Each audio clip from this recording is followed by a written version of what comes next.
बंधन और मोक्ष का विवेचन, शिव पूजा का उपदेश, लिंग आदि में शिव पूजन का विधान, भस्म के स्वरूप का निरूपण और महतो शिव एवं गुरु शब्द की युक्ति पति तथा शिव के भस्म धारण कार्य से। ऋषि बोले, सर्वे यज्ञों श्रेष्ठ सूत जी, बंधन और मोक्ष का स्वरूप क्या है, ये हमें बताइए। सूत जी ने कहा, ऋषियों, बंधन और मोक्ष का स्वरूप तथा मोक्ष के उपाय का वर्णन करूंगा, तुम लोग आदर पूर्वक सुनो। जो प्रकृति आदि 8 बंधन से बंधा हुआ है वे जीव बद्ध कहलाता है। और जीव कतरा बंधनों मंजोड़ बाबू जी? 8 बंधनों। और जो उन 8 बंधन से छूट जाता है उसे मुक्त कहते हैं। प्रकृति आदि को वश में रख लेना मोक्ष कहलाता है। बंधन और आग तुंक है और मोक्ष श्वेत सिद्ध है। बद्ध जीव जब बंधन से मुक्त हो जाता है तब उसे मुक्त जीव कहते हैं। प्रकृति बुद्धि में तत्व और त्रिगुणा तमक अहंकार और ये 5 तन मात्राएं, इन्हें ज्ञानी पुरुष प्रकृति तवचाष्ट मानते हैं। प्रकृति आदि 8 तत्वों के समूह से देह की उत्पत्ति होती है। देह से कर्म उत्पन्न होता है और फिर कर्म से नूतन देह की उत्पत्ति होती है। ये देह ही क्या श्याल मिले, कर्म का श्याल, काना खोड़ा लंगड़ा लोला बेरूप सुंदर, ये सब कर्मों मिले। इस प्रकार बार बार जन्म और कर्म होते रहते हैं। शरीर को स्थूल, सूक्ष्म और कारण भेद से 3 प्रकार का जानना चाहिए। स्थूल शरीर जागृत अवस्था में व्यापार करने वाला, सूक्ष्म शरीर जागृत और सपन अवस्था में इंद्रिय भोग प्रदान करने वाला तथा कारण शरीर सुषुप्ति अवस्था में आत्मानंद की अनुभूति कराने वाला होता है। सुषुप्ति यो भगवान की वो करवाने वाला, कहाँ सुबह उठा नहीं तो आपनो मन कटे जाओ, महीने से बाहर न जाओ। जीव को उसके प्राप्त कर्म अनुसार सुख और दुख प्राप्त होते हैं। वे अपने पुण्य कर्मों के फल स्वरूप सुख और पाप कर्मों के फल स्वरूप दुख का उपभोग करता है। अंतःकर्म पास से बंधा हुआ जीव अपने त्रिविध शरीर से होने वाले शुभ कर्मों द्वारा सदा चक्कर की भांति बारंबार घुमाया जाता है कर्मा के अनुसार। इस चक्करवत भ्रमण की निवृत्ति के लिए चक्करकर्ता का सतवन एवं आराधन करना चाहिए। प्रकृति आदि जो 8 पास बताए गए हैं, ये पास है बांधवा का आइडिया यार गए हैं, उनका समुदाय ही मां चक्कर है। और जो प्रकृति से परे हैं वे परमात्मा शिव है। भगवान महेश्वर की प्रकृति आदि मां चक्कर के करता है क्योंकि वे प्रकृति से परे हैं। जैसे बकायन नाम वृक्ष का थाला जल को पीता और उगलता है, उसी प्रकार शिव प्रकृति आदि को अपने वश में करके उस पर शासक करते हैं। उन्होंने सबको वश में कर लिया है, इसलिए वे शिव कहे गए हैं। शिव ही सर्वज्ञ परिपूर्ण तथा निष्प्रद है। सर्वे यथा तुप्ति आदि की बोध स्वतंत्रता नित्य अतलुप्त शक्ति से संयुक्त होना और अपने भीतर अंत की शक्तियों का धारणा करना महेश्वर के इन 6 प्रकार के मानसिक ऐश्वर्यों का केवल वेद जानता है। अंते भगवान शिव के अनुग्रह से ही प्रकृति आदि 8 तत्व वश में होते हैं। ये 8 ही तत्व क्यों वश में वे? भगवान शंकर की भक्ति करेगी। दूजी ये वश में मैंने वे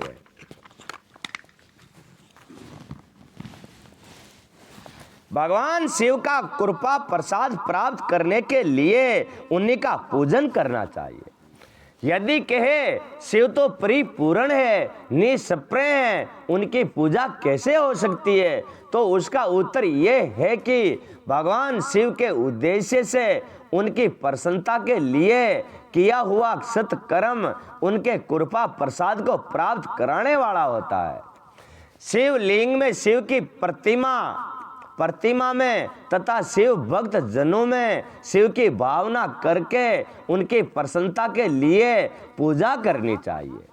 वे पूजन शरीर से, मन से, वाणी से और धन से भी किया जा सकता है।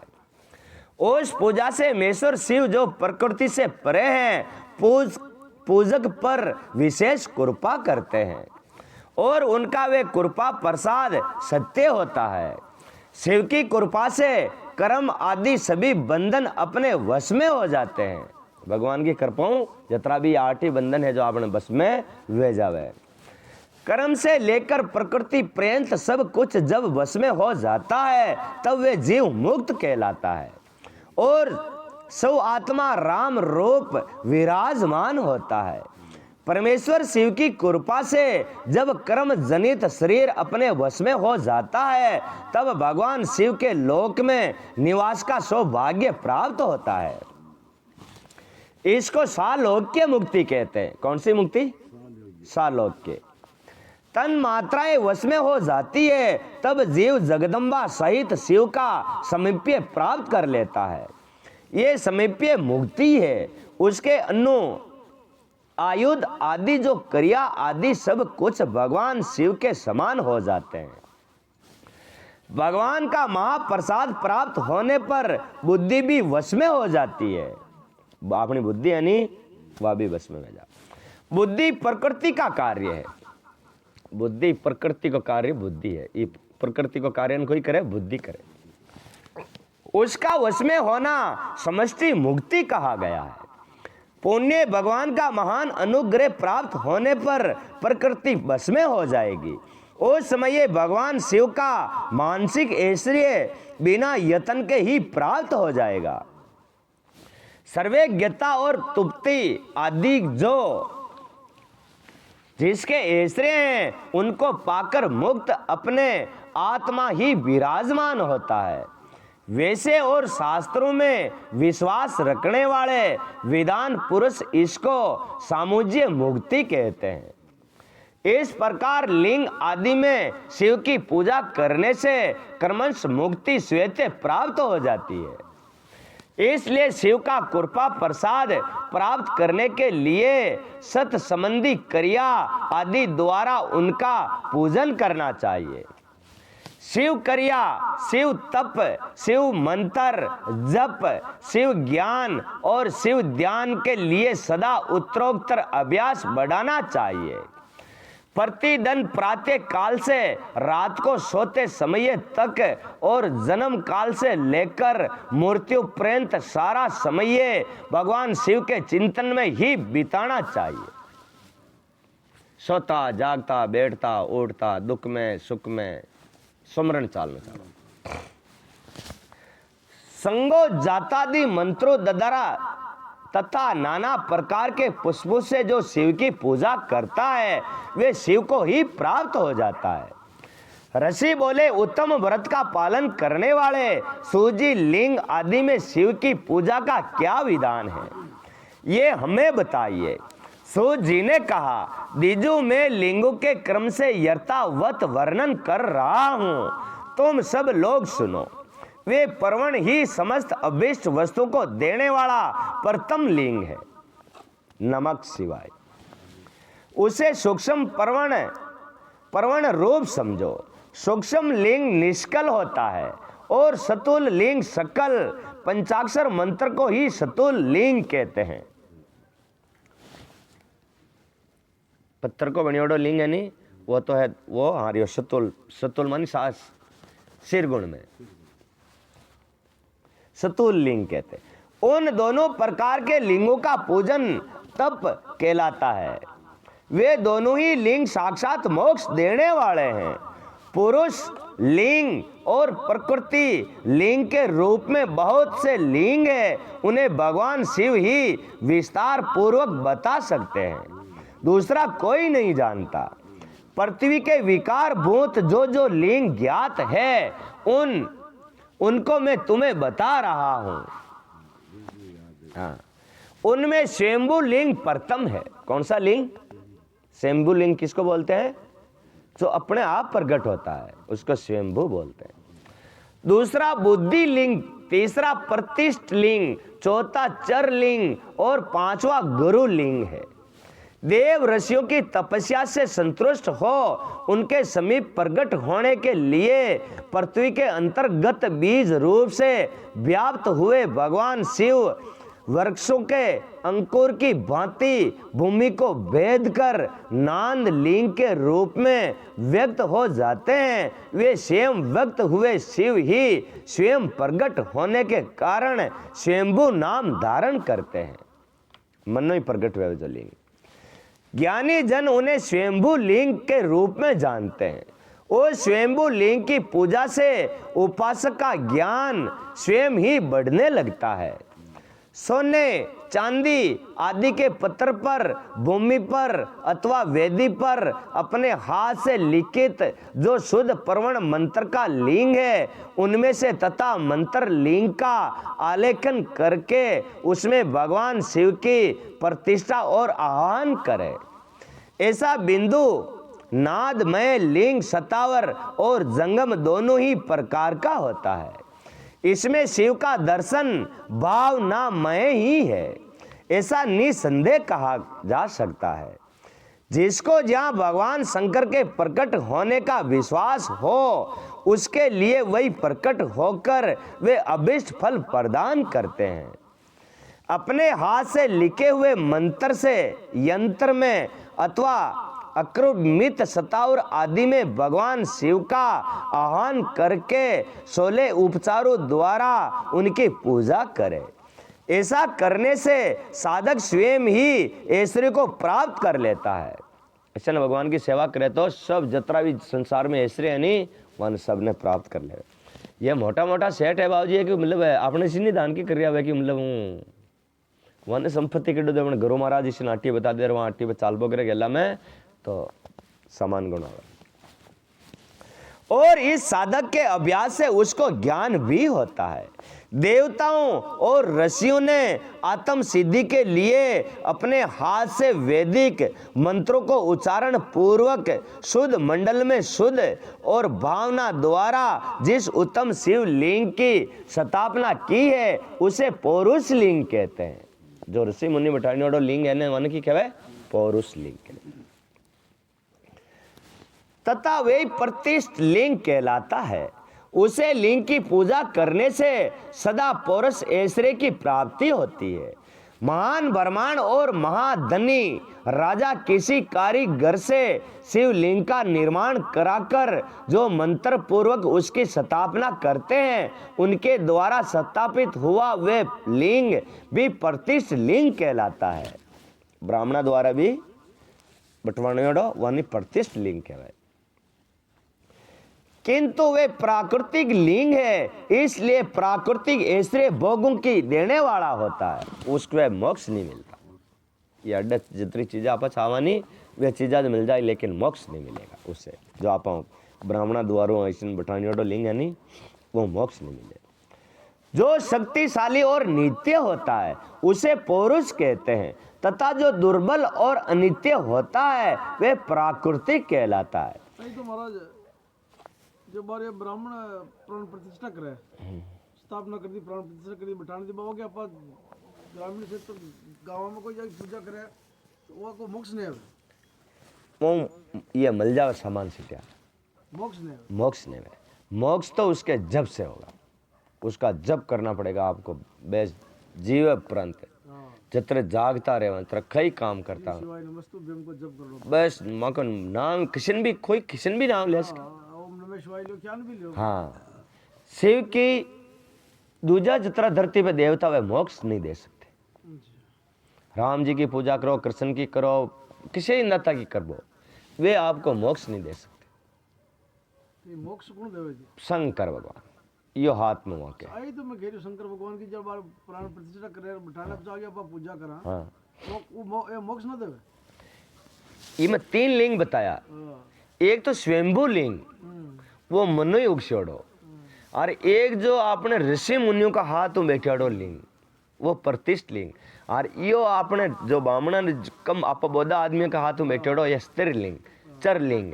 इका मीन फायदो कम मिले, वहाँ लिंग की पूजा करा तो हमें ज्यादा फायदा तो मिले। देखो ये तो ऋषि मुनि बैठा जोड़ा, ये आपने क्या मानसिया। बड़ा बड़ा दाम है, सब बार 4 ही दाम पे है। हाँ वे स्वयंभू लिंग है, वे मनो युग से जोड़ा। बारी लिंग है ना ज्योतिर्लिंग, ये स्वयंभू लिंग है। वो 4 दाम आ गया सब। वे 4 वो तो बार पूरी दुनिया है उसे।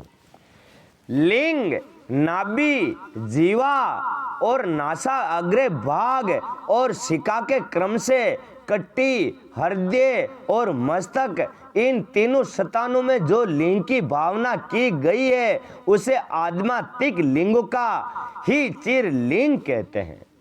मतलब मनमय कोई सता मतलब मूर्ति और कोई सामने नहीं है, वो मनमय जानी आपने मूर्ति बैठी रही वहां की पूजा करा तो वो अन्य कहवे सिक्का। चरलिंग, पर्वतों को पौरुष लिंग बताया गया है। ये जतरा है ना, पर्वत है ना, ये पर्वतों को पौरुष लिंग कहा गया। और भूतल को विधान पुरुष प्रकृति लिंग कहते हैं। वृक्ष आदि को पौरुष लिंग जानना चाहिए, जितने वृक्ष पौधा है नहीं ये पौरुष लिंग। और गुलम आदि को प्रकृति लिंग, साठी नाम के धान्य को प्राकृतिक लिंग समझना चाहिए। साठी के 60 दिन में जो धान पाके जी, 60 दिन में पाके नरी चीजें पाके। हाँ, और साली, अगहनी एवं गांव को पौरुष लिंग, अणिमा आदि आठों सीधियों को देने वाला जो ऐश्वर्य है उसे पौरुष ऐश्वर्य जानना चाहिए। सुंदर स्त्री तथा धन आदि विषय को आस्तिक पुरुष प्राकृतिक ऐश्वर्य कहते हैं। आस्तिक है ये जितना भी अपन साधन मिले नहीं, ये आस्तिक साधन है। चर लिंग में सबसे प्रथम रस लिंग का वर्णन किया जाता है। रस लिंग परमाणु को उनकी सारी अभिष्ट वस्तुओं को देने वाला होता है। शुभ कारक बाण लिंग क्षेत्रियों को महान राज्य की प्राप्ति कराने वाला होता है। सुवर्ण लिंग वैश्य को मां धन की पद प्राप्त कराने वाला होता है। ये जतरा जतरा ये केरिया ने वह लिंग बना सोना को लिंग प्राप्ति, सोना की प्राप्ति करा वालो सोना छोटो बनानो था अपने इच्छा अनुसार मुर्की बनावे छे।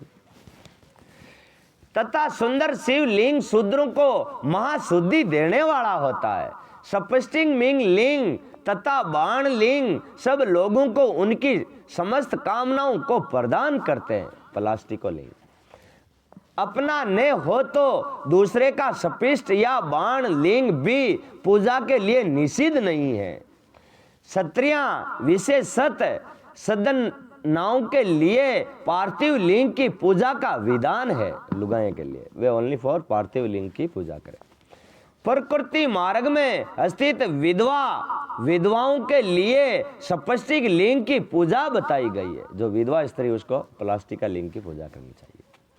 परंतु विरक्त विधवाओं के लिए रस लिंग की पूजा को ही श्रेष्ठ कहा गया है। उत्तम व्रत का पालन करने वाले में ऋषियों बचपन में, जवानी में और बुढ़ापे में भी शुद्ध सपस्टिक मय शिवलिंग का पूजन क्षत्रियों को समस्त भोग प्रदान करने वाला है।